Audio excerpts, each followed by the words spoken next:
My name is Margaret, and I am a user experience designer. And as of recent, I have started to shift and clear the path to getting out of the corporate world. Before you started working with me, like where you were, like what was happening with you? We could talk about your money, your relationships, your health. Like, I mean, you've had a lot of changes with me in the last year, but Yeah, you really were the first person ever in my life to say it's okay to love money, which is the first thing. And it's okay.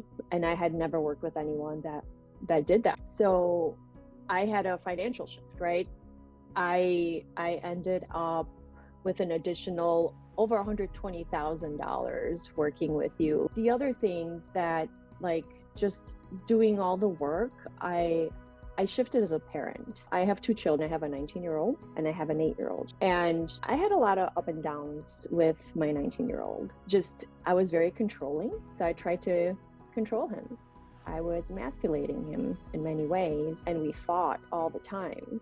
Working through this process this past year has really allowed me to step away, not only to pass on the teachings to him, but also like he's noticed the change because he now sees that I'm not a control freak trying to control his life. what's different about this container, the mastermind, my programs, than other things you take? The difference here is that, well, first of all, you have to do the work.